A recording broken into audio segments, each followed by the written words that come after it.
Fala pessoal, tudo bem? Professor Murilo novamente aqui, tá? Agora então para fazermos dois exemplos de aplicação do princípio de Pascal, tá? A gente viu então no princípio de Pascal que qualquer pressão exercida sobre um fluido vai ser transmitida igualmente para todos os pontos deste fluido, tá? Então a gente tem aqui no caso um exercício de aplicação na qual ele pede para a gente considerar um sistema de vasos comunicantes, como representado aqui, tá? Então nós temos aqui o sistema de vasos, tá, gente? Onde que a gente tem a comunicação entre esses dutos com o reservatório, tá? No caso, vasos comunicantes em formato de U, tá? E consideremos aqui então que o fluido encontra-se em equilíbrio estático, tá? Ou seja, equilíbrio estático ele está em repouso. E ele quer que a gente determine as pressões efetivas e absolutas, né, no caso do ar e no ponto B, tá? Então, o que acontece nessa situação? Gente, no princípio de Pascal, a gente tem que a pressão aplicada ou a pressão exercida sobre um ponto vai ser igual à pressão exercida no segundo ponto, né? Então, a pressão que eu exerço nesta região, tá? Se esse fluido ele encontra-se em equilíbrio, né? Ele vai ser transmitida integralmente para esta região, tá? Então, ou seja, nós teremos pressões iguais, né? A transmissão de pressões de forma igual. Tá? Então, como que a gente vai proceder nesse caso? Vamos analisar, então, a pressão que atua no ponto 1, né? Ou seja, nessa parte do nosso vaso comunicante. No nosso vaso comunicante, nós temos, então, que nessa região nós temos a ação de uma pressão de água cuja coluna, tá, é de 70 centímetros, né? Mais uma pressão de mercúrio, então mais a pressão exercida pelo mercúrio, nosso Hg, tá? Então aqui também, né, gente, a gente está falando de pressão efetiva, tá? Então as pressões efetivas da coluna de água mais a pressão efetiva da coluna de mercúrio nesta posição, tá? Então eu estou desconsiderando toda essa região porque aqui os níveis são iguais e a gente viu lá pelo teorema de Stevin que se não temos variação, as pressões aqui vão ser idênticas, né? Então eu teria esta pressão dessa região é igual à pressão dessa região e a gente pode descartar que elas iriam então se cancelar, tá? Vai ser igual à pressão que nós temos desse lado, né? E a pressão que nós temos lá? Temos a pressão efetiva do ar mais a pressão do óleo, a pressão efetiva do óleo, mais a pressão dessa coluna d'água, tá? Mais a pressão da H2O deste lado. Tá? Bom, o exercício traz, como no enunciado para a gente, né, alguns dados. Quais são esses dados? Ele traz a leitura barométrica de 740 milímetros de Hg. Gente, leitura barométrica, essa é a pressão atmosférica, tá? Lembra que a pressão atmosférica também é chamada, então, de pressão barométrica, tá? Então, o barômetro fez uma verificação que a pressão atmosférica é essa, tá? Ele traz para a gente a massa específica do óleo, 8.500 Newton por metro cúbico, e traz a massa específica do mercúrio como 136 mil newtons por metro cúbico, tá? Pessoal, ele não trouxe a massa específica da água. Tudo bem, tá? Caso você não se lembre, a massa ou o peso específico da água, né? Ele seria então dado por 10.000 Newton, tá? Newton por metro cúbico, tá? Seria esse o valor no caso do peso específico da água. Agora, analisando o nosso problema, gente, note que a coluna d'água que eu tenho desse lado, ela tem 70 centímetros. E a coluna d'água desse lado, ela também tem 70 centímetros. Ou seja, a pressão exercida de água efetiva desse lado é igual à pressão efetiva de água do outro lado. Quer dizer, então, que eu posso simplificar essa pressão com essa pressão, já que eles apresentam a mesma altura manométrica, né? Ou seja, elas têm a mesma pressão. Tá? Sobrou para a gente dessa equação, então, a massa específica do mercúrio, a pressão do mercúrio, a pressão do ar e a pressão do óleo. Tá?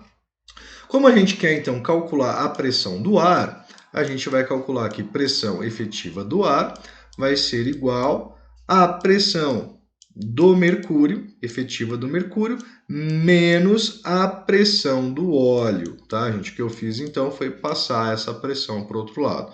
E a gente vai obter dessa equação, então, que a pressão do Hg vai ser dada pelo seu peso específico, que é 36.000, vezes a coluna de mercúrio, que é 30 centímetros, então 0,3, menos o peso específico do óleo, que é 8.500, vezes, então, a coluna de óleo, que é de 80 centímetros. Tá? Então, tá aqui. Vamos pegar a nossa calculadora e vamos ver quanto isso vai nos resultar. Então, 136.000 vezes 0,3 menos 8.500 vezes 0,8. E nós vamos ter 34.000 pascal de pressão. Então, a pressão exercida pelo ar, ou a pressão efetiva do ar, é de 34.000 pascal. Ou, se você preferir, 34, lembrando que é 34.000, cada mil é o quilo, né? Então, quilopascal, ou 34 kPa. Tá? Achei, então, a pressão efetiva do ar. Ele pede também a pressão absoluta. Mas o que é pressão absoluta? Pressão absoluta é nada mais que a pressão efetiva, tá? Então, pressão absoluta. Vamos marcar aqui de quem é essa pressão absoluta. Né?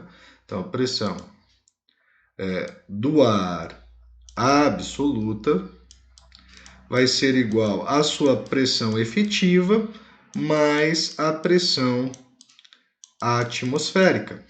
Tá? A pressão efetiva do ar é 34.000 mais a pressão da coluna de ar, né? Mais a pressão atmosférica. A pressão atmosférica local é 740 milímetros de mercúrio, ou seja, se referindo à coluna de mercúrio. Né? Então eu posso calcular essa pressão atmosférica tomando o peso específico do mercúrio, que é de 136.000, vezes o valor da coluna de mercúrio, né, que é 740 milímetros, em metros, então 0,74. Tá? Então, a pressão do ar absoluta vai ser igual a, vamos pegar de novo a calculadora, os nossos 34.000 mais 136.000 vezes 0,74. Tá? Então, a gente vai dar 134.640, tá? 164.000, isso mesmo? Não, 34.000.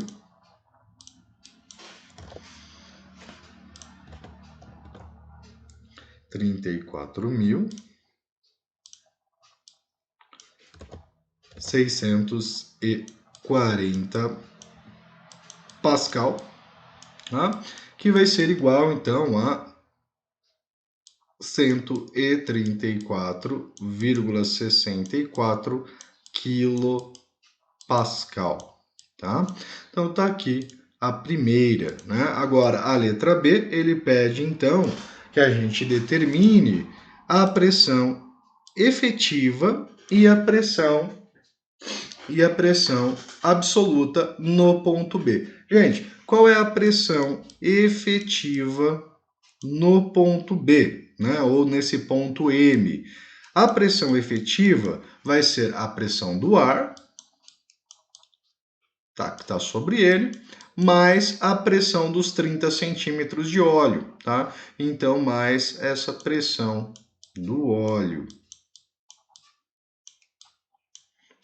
Então, nós teremos aqui que a nossa pressão efetiva em M vai ser dada pelos 34.000, que é a pressão do ar, que a gente achou no item A, mais, então, a pressão do óleo, que vai ser de 8.500, o peso específico, vezes a coluna de 30 centímetros, que é 0,3. Tá? Então, a nossa pressão efetiva no ponto M vai ser igual a 34.000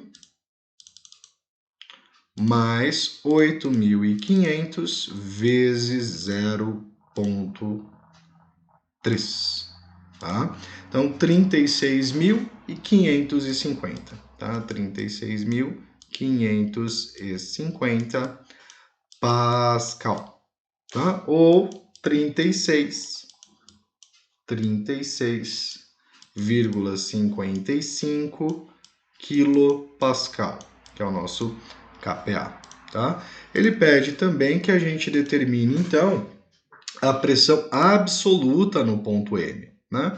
Então, como vai ficar a pressão absoluta? Pressão em M absoluta vai ser dada pela soma da pressão atmosférica mais a pressão efetiva sobre o ponto M.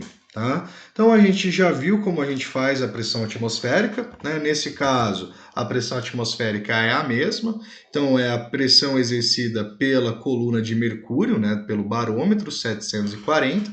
Então, a gente vai pegar aí 136.000, né? Que é o peso do mercúrio, multiplicar pela altura da coluna de mercúrio, que é 0,74, e somar com a pressão efetiva em M, que é de 36.550, que na verdade é o valor que a gente tem aqui nessa calculadora. Então, perto a ANS, dão igual 137.000,19, na verdade 137.190, né? Ou 137,19 quilopascal.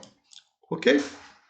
Então vamos para o próximo. Próximo é rapidinho, eu espero. Né? Então, em um sistema de freios hidráulicos, como representado, a pressão aplicada aos pedais do veículo é transmitida integralmente para o êmbolo, que empurra a pastilha de freio, e este entra em contato com o disco de freio acoplado à roda do veículo.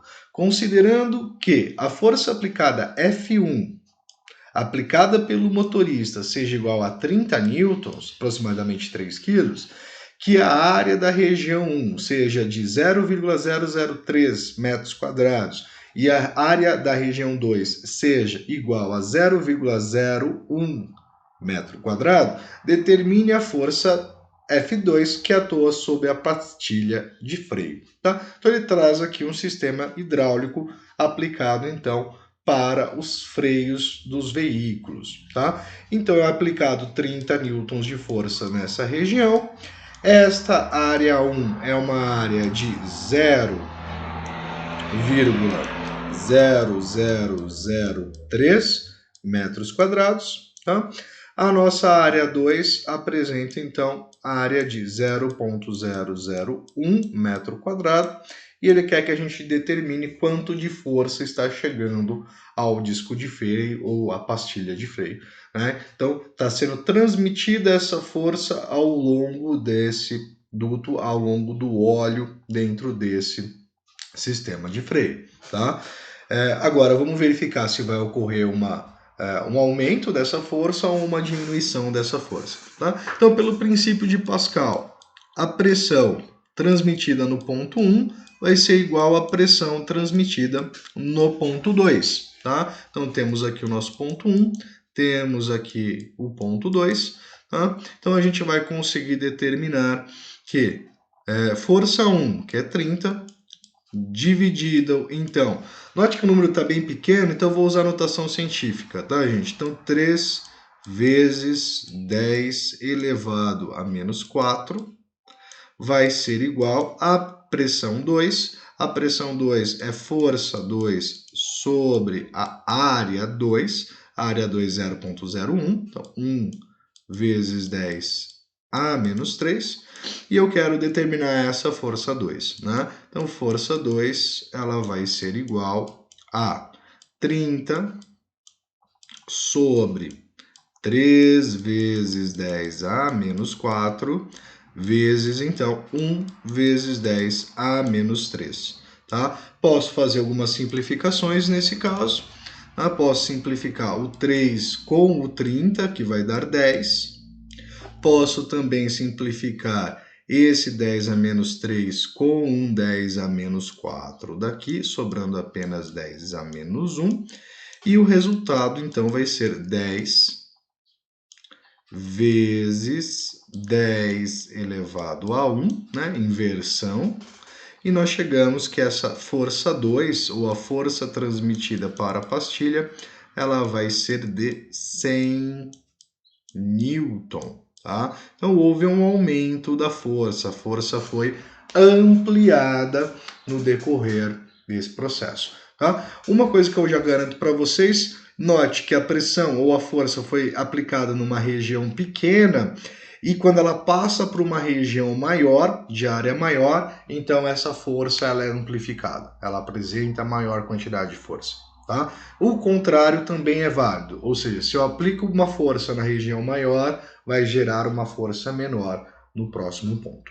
Tá? Pessoal, esse vídeo fica por aqui. O próximo vídeo a gente vai falar sobre o princípio de Arquimedes. Grande abraço, fui!